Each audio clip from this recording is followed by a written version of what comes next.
तू ही रे माझा मितवा या मालिकेच्या पुढील काही येणाऱ्या भागांचे लेटेस्ट त्याचबरोबर इंटरेस्टिंग अपडेट आपल्या आजच्या या व्हिडिओमध्ये जाणून घेणार आहोत।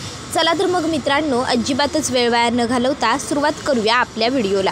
तर इथे ईश्वरीचं सौंदर्य खुलवण्यासाठी अर्णव घेऊन येणार ब्युटिफुल सरप्राईज। तर इशू सरप्राईज बघून होणार अत्यंत आनंदी, उडणार डायरेक्ट हवेत। आता नेमकं अर्णव असं काय सरप्राईज आणणार ज्याने इशू डायरेक्ट हवेत उडू लागणार, सगळं जाणून घेण्यासाठी आपला हा व्हिडिओ शेवटपर्यंत नक्की पहा।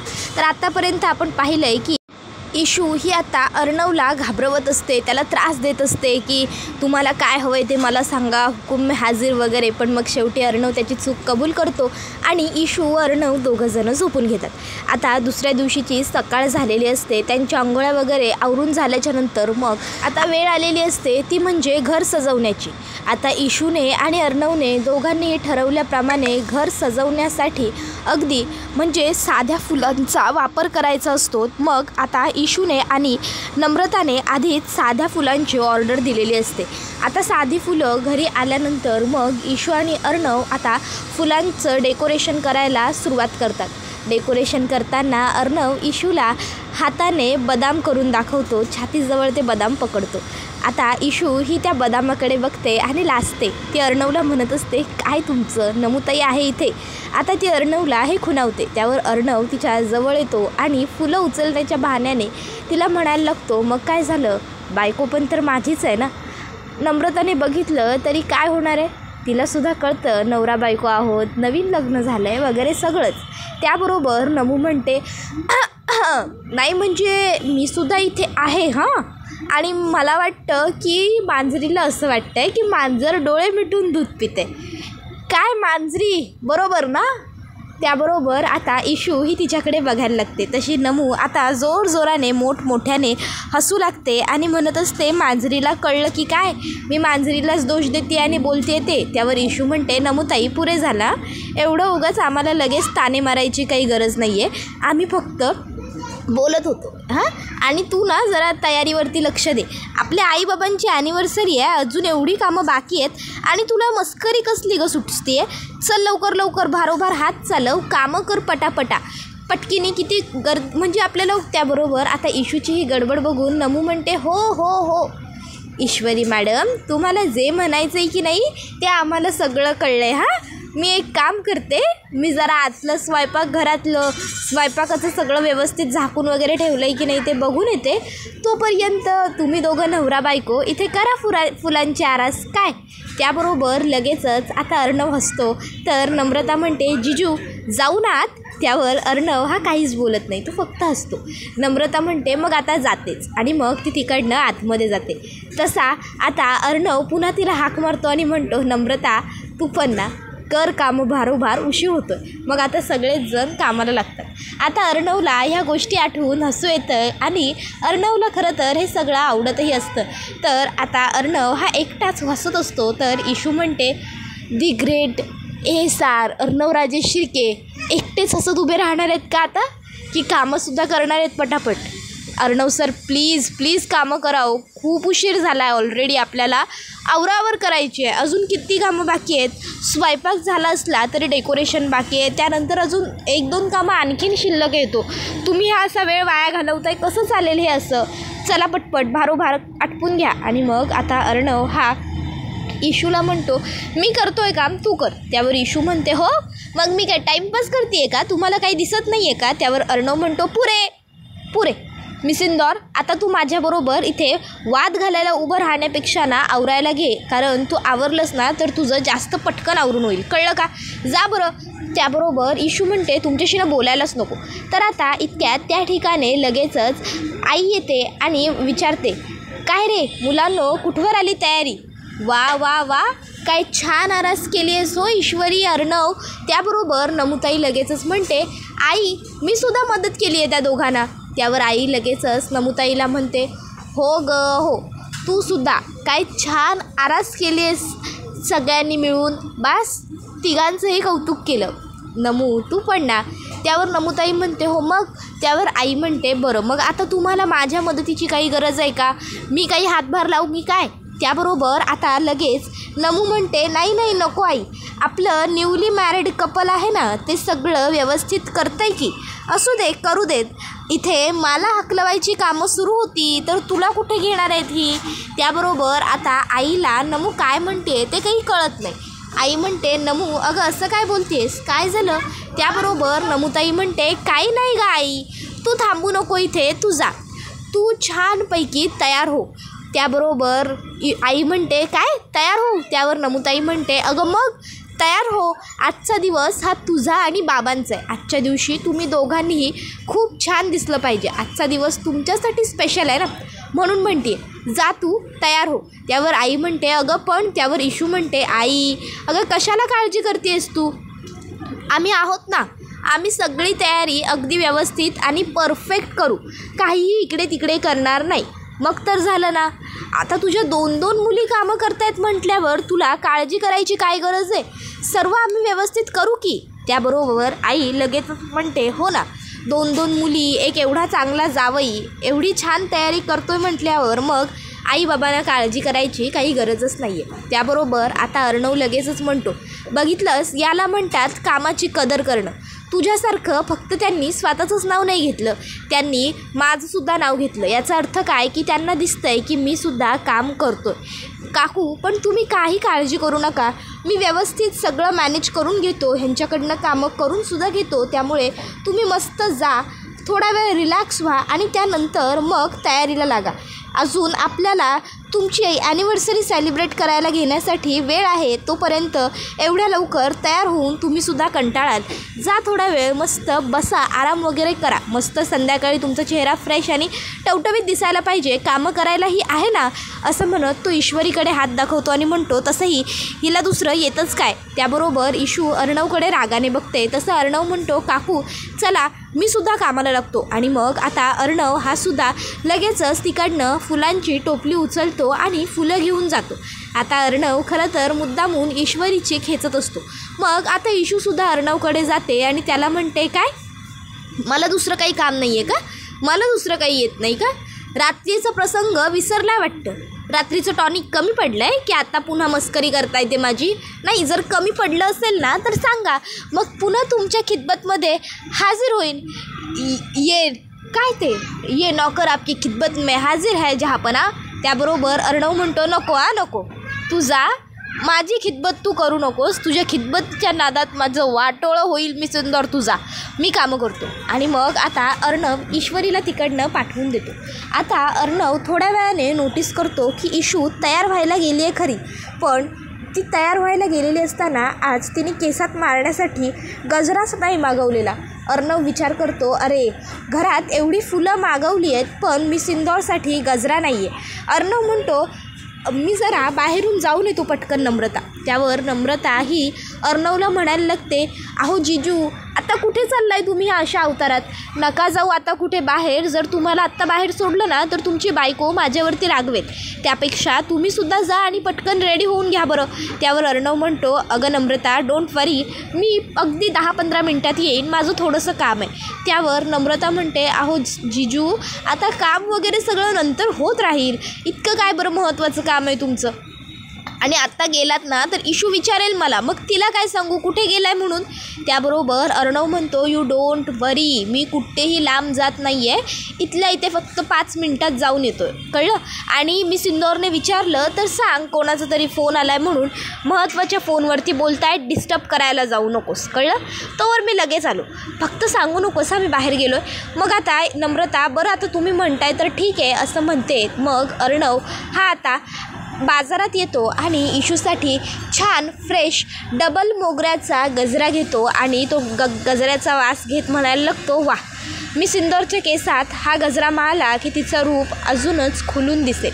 मग आता तो गजरा घेऊन घरी येतो आणि आता ईश्वरीला तो गजरा न दाखवता म्हणतो, वा, खूप सुंदर, खूप छान दिसतेस मी सिंदूर, पण तुला एक गोष्ट माहिती आहे का. त्यावर इशू म्हणते, काय हो.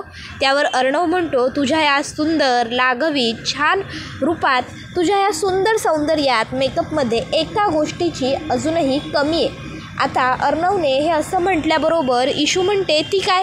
त्यावर अर्णव म्हणतो, डोळे मीट. मग इशू डोळे मिटते त्यावर अर्णव आता त्याच्या खिशातला तो गजरा काढतो आणि ईश्वरीला दाखवतो आणि म्हणतो, हे बघ. त्यावर ईशू म्हणते, मला डोळे मिटायला लावलेत ना. त्यावर अर्णव म्हणतो, सॉरी. आणि मग आता तो लगेचच ईशूच्या केसात स्वतःहूनच गजरा माळतो आणि म्हणत असतो, आता उघड. मग ईशू डोळे उघडते. अर्णव तिला म्हणतो, आरसा बघ. ईशू आरसा बघते आणि अर्णवने स्वतःच्या हाताने माळलेला गजरा बघून ईशूला खूप आनंद होतो. ईशू म्हणते, खरंच अर्णव सर, माझ्या केसात गजरा इतका सुंदर दिसतो आणि इतकं लक्ष असतं तुमचं माझ्यावर बारीक. त्याबरोबर मग मात्र अर्णव निरुत्तर होतो. ईशू म्हणते, अर्णव सर, तुमच्याशी बोलते मी.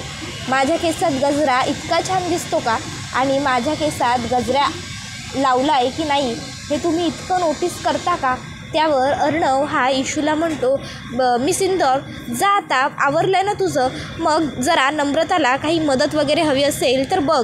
त्यावर ईशू म्हणते, सर, मी तुम्हाला काहीतरी वेगळं विचारलं होतं. त्यावर अर्णव म्हणतो, नंतर बोलूया आपण, आता तुझं आधी आवरून घे. मग ईशू तिकडनं निघते. अर्णव आता विचार करू लागतो की खरंच मिस इंदौर पण ना, मिस इंदौरचं लक्ष आणि तिचे प्रश्न कधीच बदलणार नाही. ईशू म्हणते, ओ कुठल्या ख्यालमध्ये गेलात? चला आता तुम्ही तयार व्हा. अर्णव म्हणतो, हो तयार होतो. त्यावर ईशू आता अर्णवला म्हणते, तुमच्यासाठी मी एक बढिया कुर्ता काढून ठेवला आहे. त्यावर अर्णव म्हणतो, काढून ठेवला आहे म्हणजे? त्यावर ईशू म्हणते, ते काय आहे ना, तुम्ही माझ्यासाठी जर एवढा सुंदर गजरा आणू शकता तर मी तुमच्यासाठी कुर्ता नाही का आणू शकत? त्यावर अर्णव म्हणतो, म्हणजे? त्यावर ईशू म्हणते, मी तुमच्यासाठी कुर्ता आधीच आणला होता. त्यावर अर्णव म्हणतो, म्हणजे? त्यावर ईशू म्हणते, मला माहीत होतं ना, मी माहेरी आल्यावर माझा नवरा माझ्या मागे मागे माहेरी येणारच आहे, म्हणून मग ईशू मी तुमचा कुर्ता आधीच घेऊन आले होते असं अर्णवला सांगते. अर्णव म्हणतो, म्हणजे मिस इंदौर, तुला माहीत होतं? त्यावर ईशू म्हणते, हो, मला माहीत होतं ना की अंजलीताई तुम्हाला सांगणार की ईश्वरीची काहीच चूक नव्हती. ईश्वरीला मीच चल म्हटलं होतं, कारण अंजलीताईंना स्वतःमुळे दुसऱ्याला ओरडा पडताना कधीच बघवत नाही आणि म्हणून मग मी तुमचा कुर्ता आधीच आणला होता, कारण तुम्ही तुमची चूक कबूल करायला इथपर्यंत येणार हे मला माहीत होतं. त्यावर हे ऐकून आता अर्णव म्हणतो, मिस इंदौर, तू पण ना, मग जर तुला माहीत होतं आधीच तर मग का उगाच एवढे नखरे केलेस?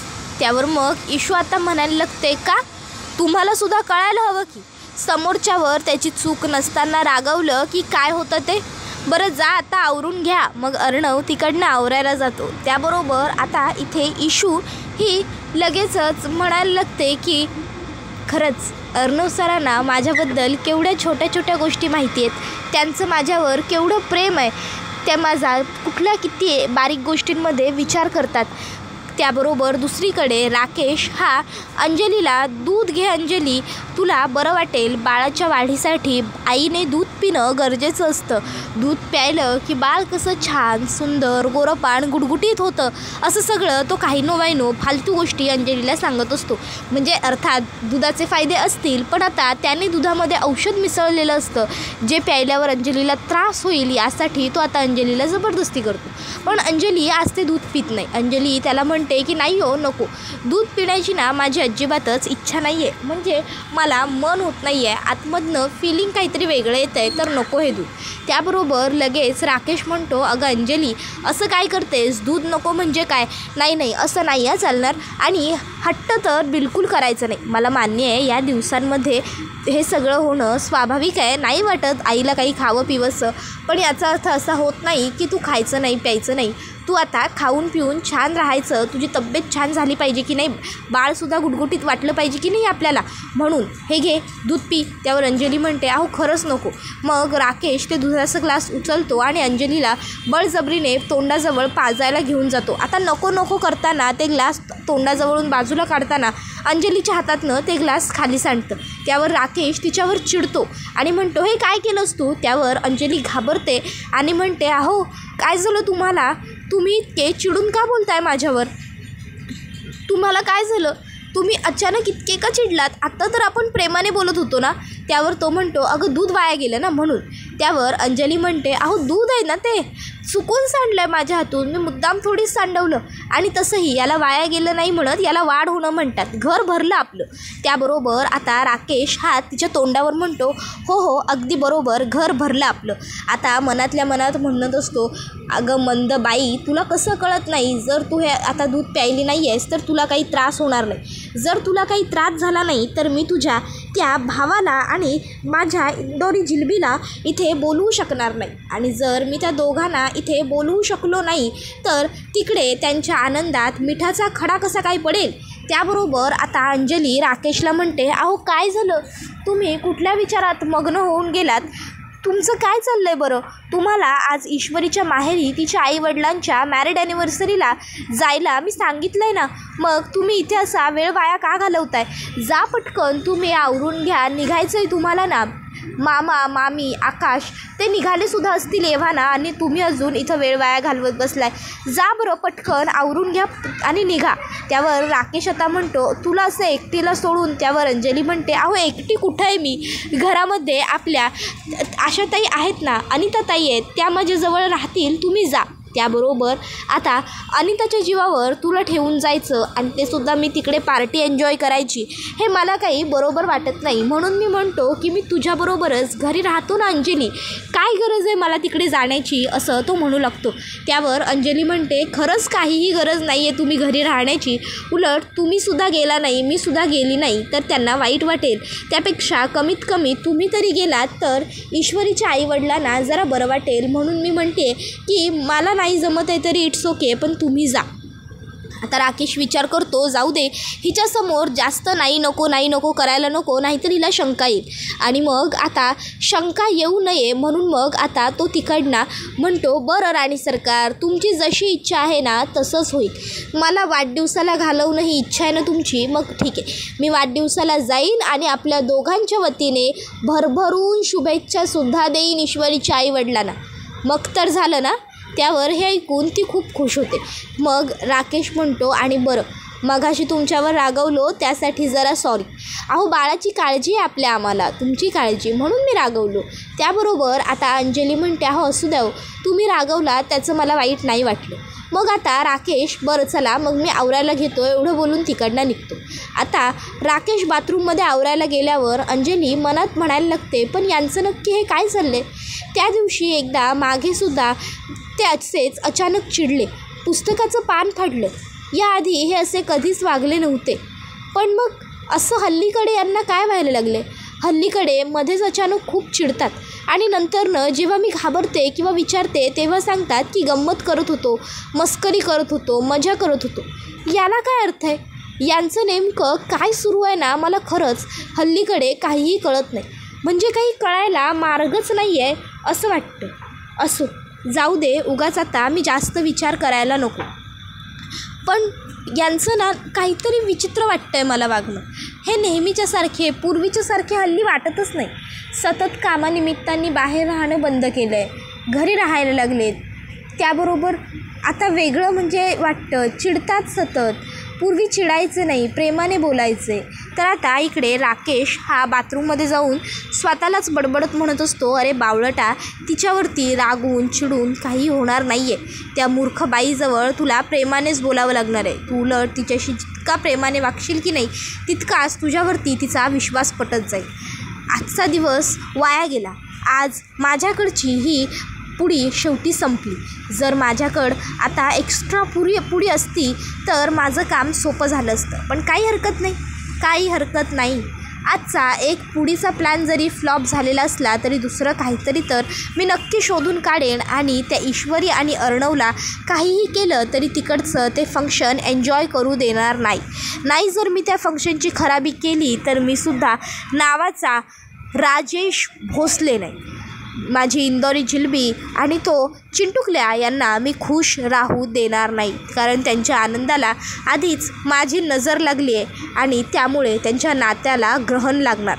तर इकडे अंजली ही लगेचच अनिताला हाक मारते, अनिताताई, ओ अनिताताई. मग अनिता तिथे येते. तर आता अंजली अनिताला सांगते, अनिताताई हे जरा सगळं साफ करून घ्या आणि हो, आजचा अख्खा दिवस तुम्ही कुठेही जाऊ नका, म्हणजे काय झालं आहे का ताई असं अनिता विचारते. त्यावर ती म्हणते नाही नाही काही झालेलं नाही आहे, घरातच कोणीच नाही आहे, मी एकटीच आहे म्हणून म्हणते. अनिता हो हो चालेल ना ताई असं म्हणते. त्याबरोबर हा व्हिडिओ इथेच संपतो. व्हिडिओ आवडला असेल तर व्हिडिओला लाईक करा, चॅनलवर नवीन असाल तर चॅनलला सबस्क्राईब करा आणि बेल आयकॉन आठवणीने प्रेस करा. धन्यवाद.